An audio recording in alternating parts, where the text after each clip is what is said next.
Hi again, everybody. Bill Phillips here. It is your 9-minute fill-up, and I can't thank you enough for joining us today. If you have any comments you'd like to make, go ahead and make them in our column for comments. Again, thanks for joining us. And if you can, at some point, if you like it and want to subscribe, hit those buttons, all that good stuff. It is a 9-minute fill-up, and sometimes we talk about sports. Sometimes we talk about news. Sometimes we talk about the National Day calendar. You never know what you're going to get. You just never know what you're going to get. And today I didn't know what I was thinking about a few things to talk about. One of the things I wanted to talk about with the Penguins, because of course, last week we kept saying the Pens are back. Well, the Pens are not back. The Pens are done. They will play tonight. They'll play tonight against the New York Islanders, but then they're done for the season. So the team I am following most right now, and we'll have more on that later in this week. They have a huge game this weekend against Finley, but it's Ashland University, women's lacrosse team. One of our employees here, one of our producers here informed me, Jordan, she said, this is a team to watch. This is a team that you need to see. This is the team you need to follow. This is a team that could take us to a championship. It's senior day on Saturday. They're taking on Finley, big game.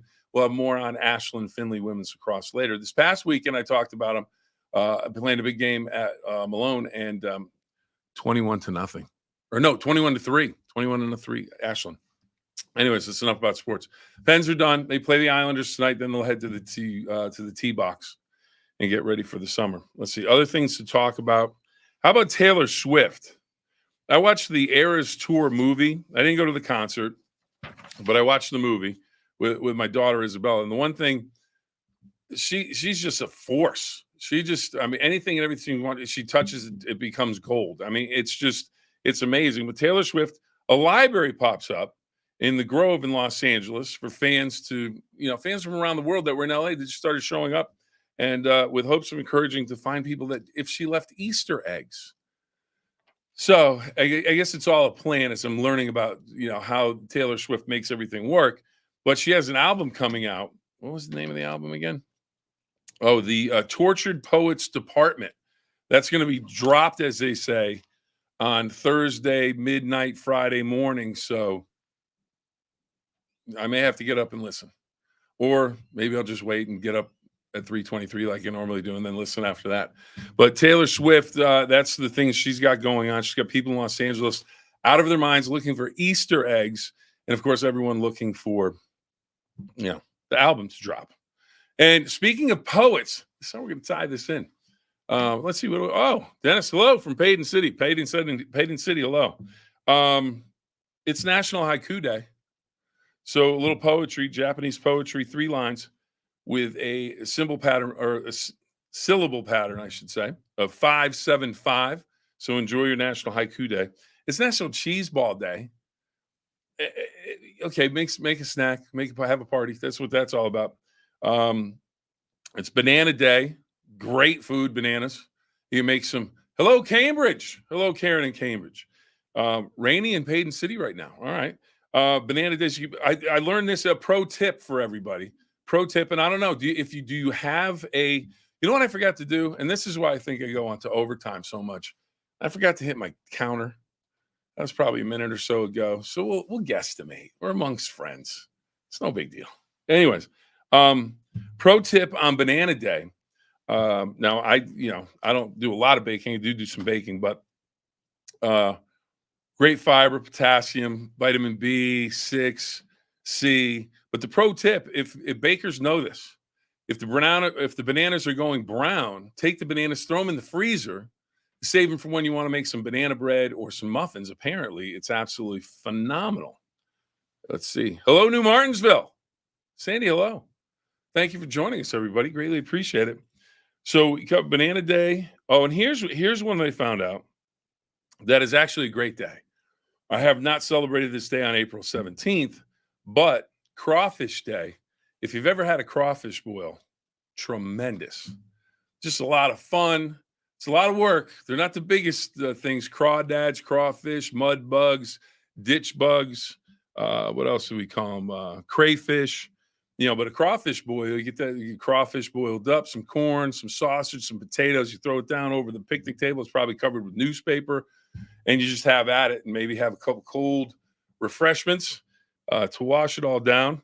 And I was talking to my mom, and she said she'd been to a crawfish boil, and she said it was a lot of fun. She went to it down in Jackson, Mississippi. My brother apparently went with her. Somehow I was left out. Kind of hurts, but I'll get over it.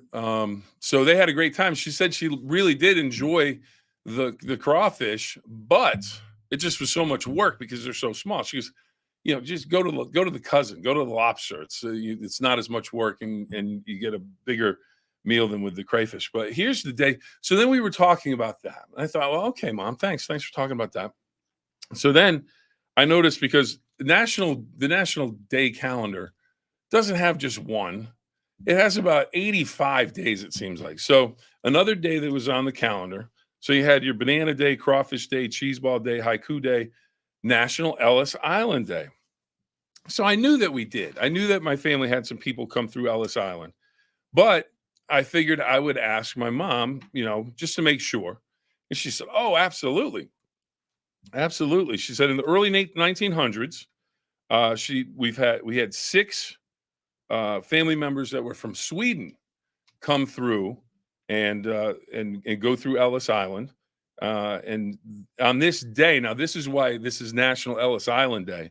And the Ellis Island Day is literally to encourage families to explore their ancestry and discover family members that immigrated through Ellis Island. So on this day in 1907, 11,747 people went through Ellis Island as they were coming into the country.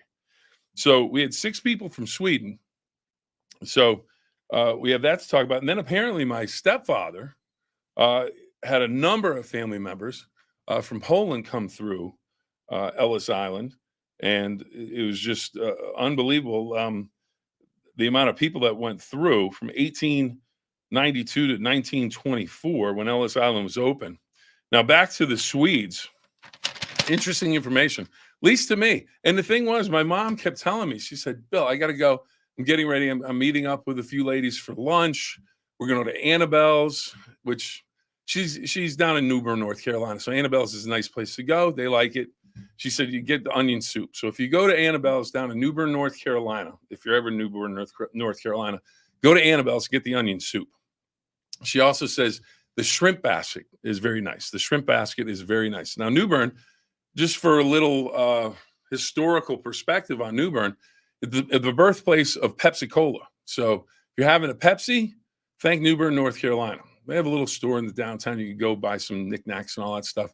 And it is located on the Neuse River, which is the second widest river in the country. There you go. You never know. You're playing Jeopardy next week and, widest rivers in the country. You're going to get that right because you're going to have the second. It'd probably be, that could be like an $800 Jeopardy, double Jeopardy. That might be $1,600. That's not too bad. So that's, and that Pepsi's there. I think that might be $1,000 clue or answer or question, or however it's phrased. Love Jeopardy. You can watch Jeopardy, by the way, every weeknight at 7:00 on WTOV9. Then you can watch Wheel of Fortune right after that. Not as big a Wheel of Fortune fan as I am Jeopardy. Really love Jeopardy. But anyways, back to the family.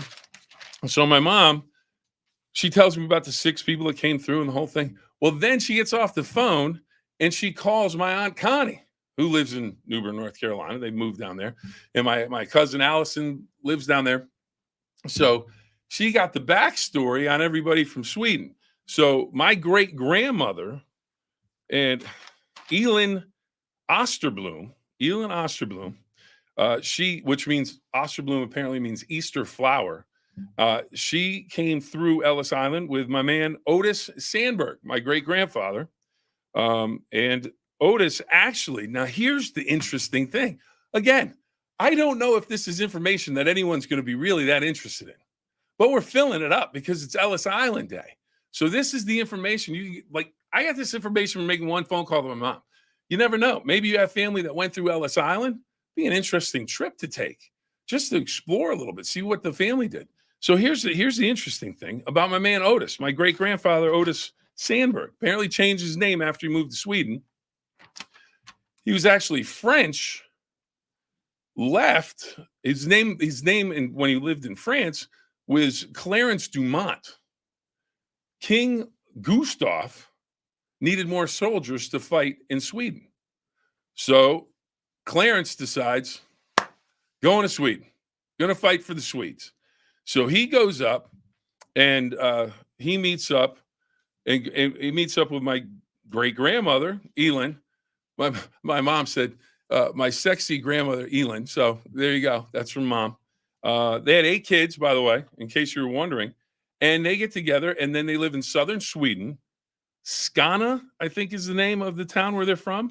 And they ended up coming through Ellis Island. It was a fascinating trip. I was trying to figure out, again, I have some stuff to talk about on the 9-minute Phill-Up, and I called my mom, and just because of Ellis Island, National Ellis Island Family Day, again, to encourage people that maybe had family members that went through Ellis Island to learn about their ancestry a little bit. Called mom up, couldn't get her off the phone. I love her. She's the best. And just had a great time talking about that. And I found out that in her apartment that she lives in, the window boxes, and I know some people can know exactly what window boxes are, but you put flowers in them. So she planted some flowers. Petunias was the #1 flower in the window box. So I'm sure it'll be lovely. Hopefully I'll get a picture of it coming up. And if I get that picture, I will share it with everybody on one of the next 9-minute Phill-Ups. So, but that's about it. I think we're out of time. We have journeyed down Ellis Island, found out some interesting information, at least for me. We found out the Penguins are not back. They're headed to the golf course. Man, it looked like they might get a chance to have this game mean something tonight, but it doesn't. So the Penguins wrap up the season tonight, and then they're done. But again, enjoy your day. Have a great day. And Dennis, thank you. So anyways, we are going to get going because we're already on overtime again. But remember, 2 rules. Have fun and try your best. I hope you had some fun. I did. I was trying my best to share some stories, so I appreciate you listening. Hopefully you have a great day. We'll see you next time, everybody.